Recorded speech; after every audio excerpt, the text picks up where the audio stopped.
WTR TV2 Buffalo. Pulling into the roundhouse, boys and girls, yep, I can see old Muley in the wind. Began their professional lives as the warm-up act during the golden days of Saturday Night Live are now movie stars. They've been guided by John Landis, who directed from a script by Dan Aykroyd and John Landis. And now, Dan Aykroyd, John Belushi, and a look at the Blues Brothers.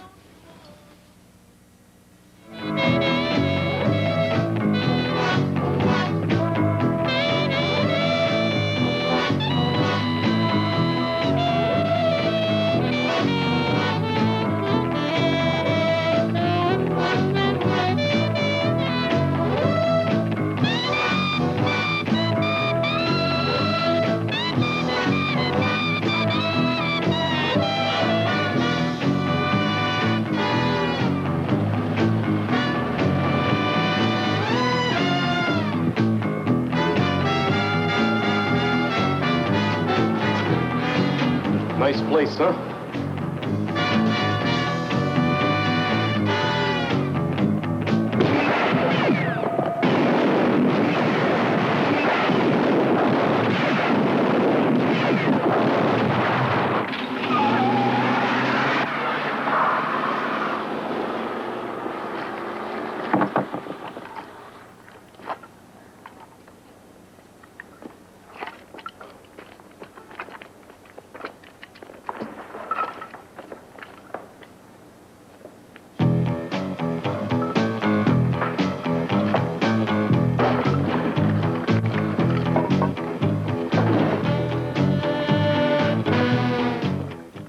Southbound on State Highway 470.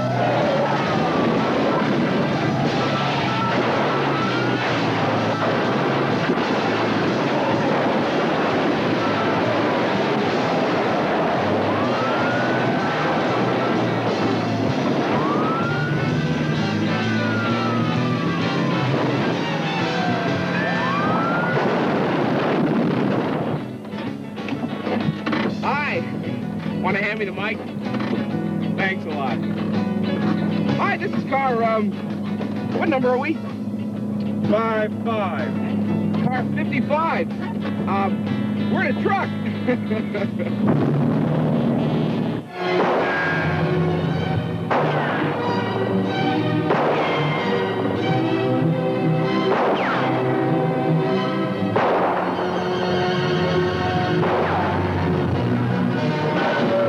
Oh no, he's thrown a rod.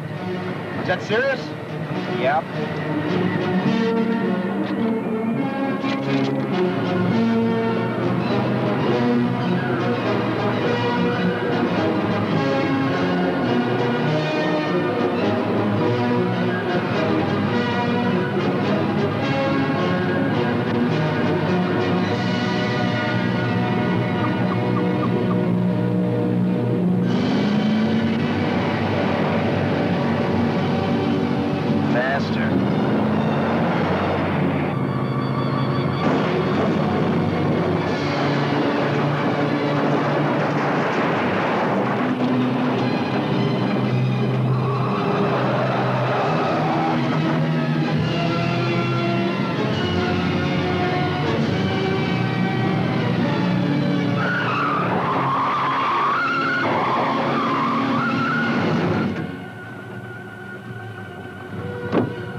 I've always loved you.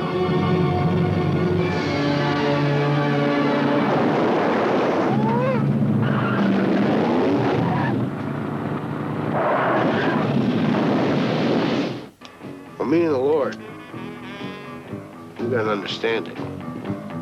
We're on a mission from God.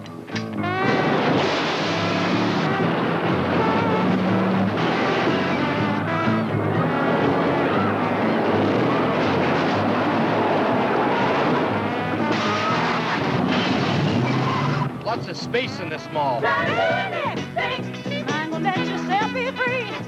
People walking around every day playing games and taking scores. Trying to make other people lose their mind. Well, be careful you don't lose yours. Yeah, I remain celibate for you. Thank you.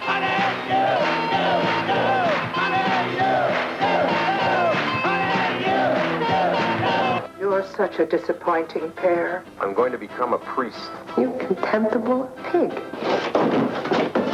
You gotta learn not to talk to nuns that way. White men, white women, the swastika is calling you. Ho, ho, ho, ho.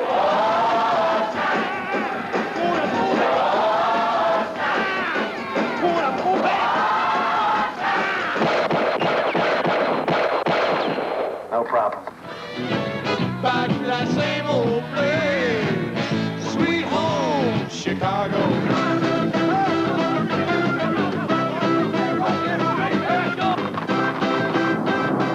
It's 106 miles to Chicago. We got a full tank of gas, half a pack of cigarettes. It's dark, and we're wearing sunglasses. Hit it.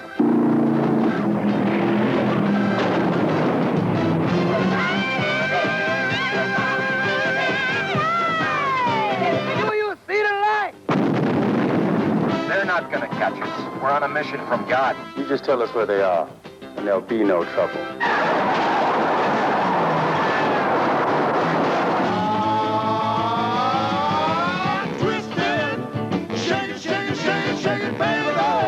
Use of unnecessary violence in the apprehension of the Blues Brothers has been approved.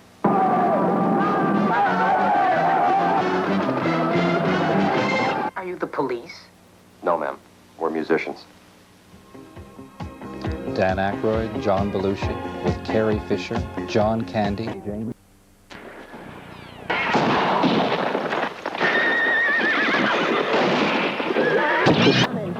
Rifle point into the Iranian Embassy. The siege has begun. Not an hour later, the police are outside and negotiations are underway. The gunmen call themselves Iranian Arabs and demand two things: freedom for 91 Arab prisoners in jail in Iran, and an airplane to fly those prisoners and the gunmen here to freedom. Thursday, just after the gunmen let BBC newsman Chris Kramer, the second of two sick hostages, leave, cameras train on the embassy for the gunmen's noon deadline. After the deadline, we will kill everybody here, all the hostages. But the gunmen don't blow up the embassy at noon as threatened, nor at 2 p.m. their second deadline, despite word from Iran that their demands will never be met. Friday, no more deadlines. The police believe they've established rapport with the gunmen. Food, Iranian food in fact, has been allowed in, and that British bobby, taken on day one, is allowed to shout out to colleagues on the street below. Meanwhile, down the street, several hundred Iranian demonstrators shout their support for the hostages, while hundreds of Britons heckle them. Saturday, still without power to make significant concessions, the police continue to negotiate. They describe negotiations as affable, the gunmen as calm and rational. Our hopes, says a police spokesman, are considerably raised. Sunday, an apparent sign of goodwill. Two more hostages, both of them men, are released, and this makes 5 who have been let go.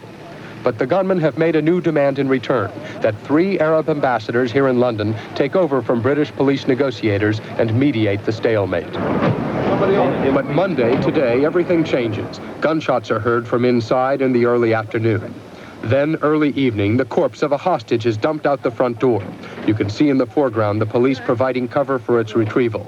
Then, more gunshots.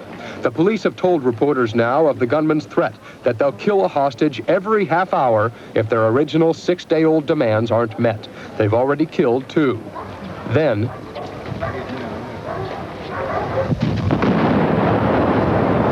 explosions on the second and top floors. From a distance, it appears the gunmen have blown up themselves and their hostages as threatened last week. But it turns out this is diversionary work by Britain's military commandos, the SAS. Personal appeals to the gunmen from a British cabinet minister and from a leading Muslim mullah have been turned down, and the government has decided to act before more hostages are murdered.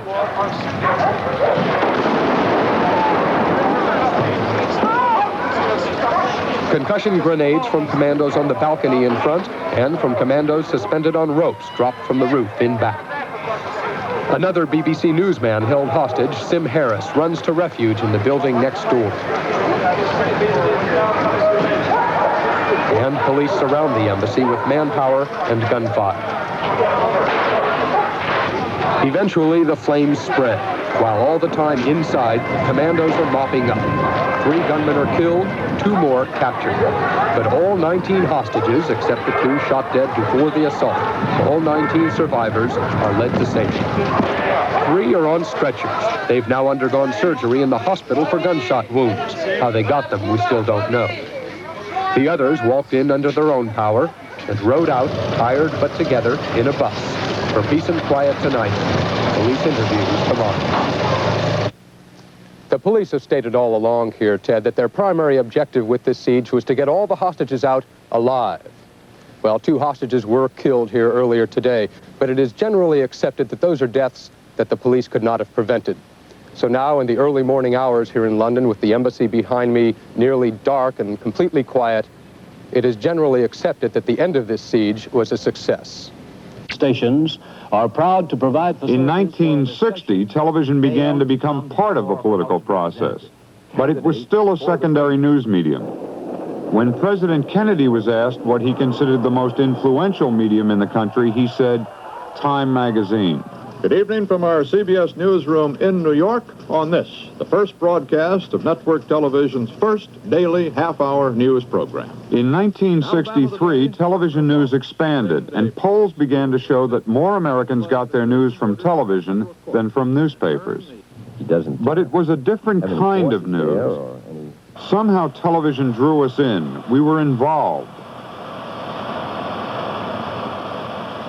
We shared their happiness.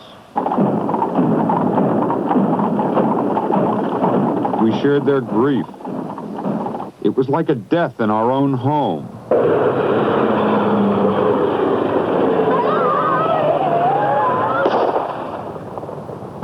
Then there were many deaths in our home. He was the first candidate for president to rely on paid commercials.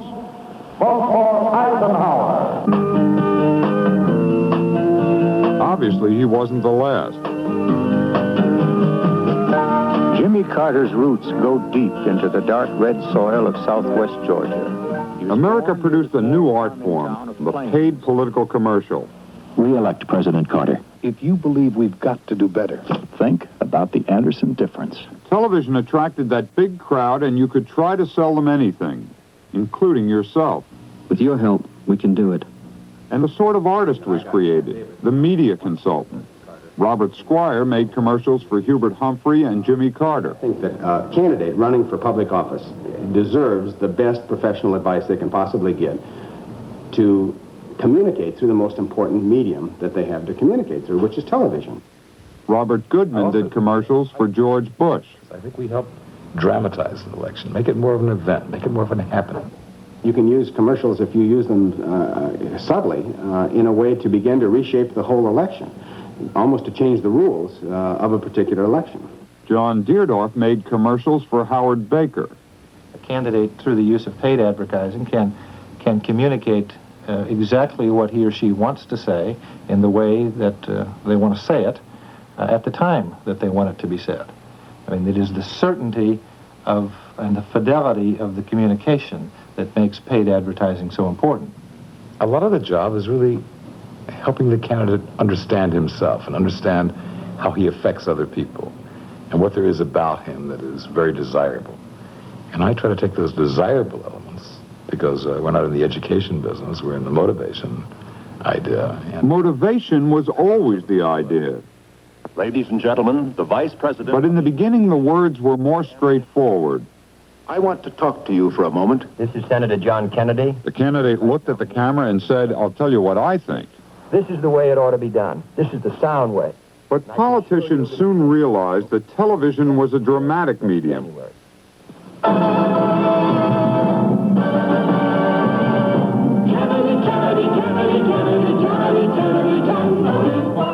Television transmits feelings and emotions better than it transmits information.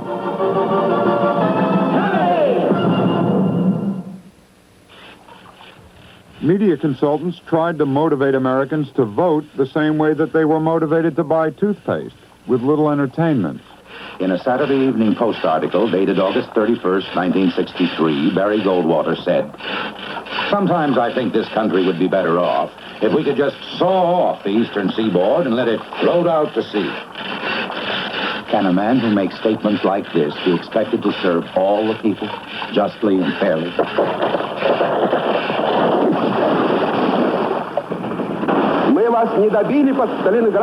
Candidates presented little dramas with a moral at the end. One nation under God, indivisible. Против нас и будете опять готовить нападение, мы так ухнем. Justice for all. I want American kids to grow up as Americans, and they will, if we have the guts to make our intentions clear. So clear they don't need translation or interpretation, just respect for a country prepared as no country in all history ever was. In your heart, you know he's right. Vote for Barry Goldwater. 5, 7, One of the most famous commercials was a little horror story. 8, 9, 9. 9, 8, 7, 6, 5, 4, 3, 2, 1, 0. We must either love each other or we must die. The Daisy commercial caused an uproar, and it was withdrawn after just one network showing. Dissent is a necessary ingredient of change. But fear remained a staple in political advertising, and now the blood was in color. That justifies resort to violence. Let us recognize that the first civil right of every American is to be free from domestic violence. So I pledge to you, we shall have order in the United States. I don't think Kennedy's qualified to be president. I don't think he has any credibility. This year's attack commercials have tried to be more subtle. I don't trust him. We've taken a chance with Kennedy. I'm a vote. Jimmy Carter wanted to plant the idea that you can't trust Edward Kennedy. Using real people was nicer than going on camera himself and saying, "Remember Chappaquiddick." Between Kennedy and Carter, I would definitely go with Carter myself. I trust him. Re-elect President Carter, a solid man in a sensitive job. Whatever that might mean, or the solitude and the serenity. To counter the attack, Kennedy ads tried to show him as a devoted family man. I suppose the greatest source of happiness in my life has been the relationships with my family, my wife and my children and my brothers and my sisters, my parents. You have a games day tomorrow? Yeah. Can I come too? I don't want to play. What? Do they have the dads? Do they play too? Kennedy. The straightforward pitch has survived the test of time. What does leadership really mean if we can't openly discuss the sacrifices that will be required from all of us in this decade? Anderson for president. Commercials can create name recognition and even an identity for an unknown candidate. There's a lot of psychiatry in this business, in a sense, and you detect a strength, you detect a sincerity or a commitment, and you then try to create environments that will dramatize that. George Bush.